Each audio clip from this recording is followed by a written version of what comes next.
it goes to like a building somewhere where it's stored on this hard drive. And when I thought about, data centers, that's kind of what I was thinking they were. They were just places that stored bunches of information.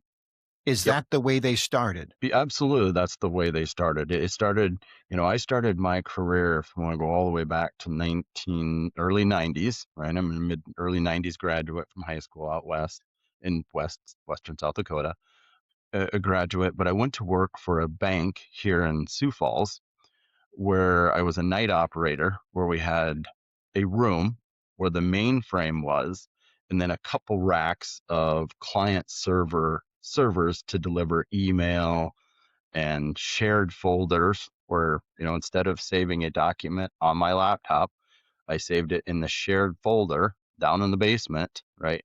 So that if my laptop died, it was still accessible tomorrow. And this Same thing would be thing. about maybe the size of a refrigerator, perhaps. Is that right? Or Yeah, were they? Yeah. little smaller Okay. than a refrigerator, but Yeah. usually 24, 19 inches wide, Hmm. maybe 24, 36 inches deep. They're getting a little bigger, but They used usually to call call it a them bigger 19-inch than a rack. bread box, but nobody knows what a bread box is, so I decided to upgrade. Okay, so Yep, continue. Go ahead.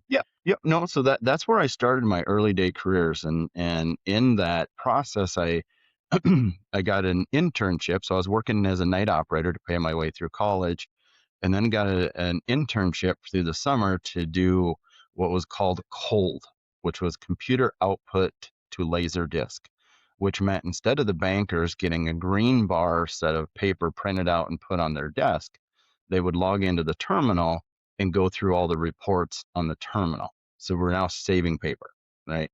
Um, and that's where really kind of for me, the early days of computer room was what had been called back then, started to move into a larger room, like the data center area, which then ventured out to, if you have one room, you need somewhere else as a backup. So that if I have, at the time, I went to work at Gateway in in Sioux City, North Sioux City, when they were still operational there. And in the data center, we had our document management storage system. So everything that came in, all the purchase orders, we scan those and store those in the server area in the data center. But if you have them stored one place, you need to store them someplace else just in case something happens to that location. So Yeah, there so it created back in the the disaster. print area, when you'd Hmm. write a contract, you'd say press hard because there's 4 copies, right? Yep.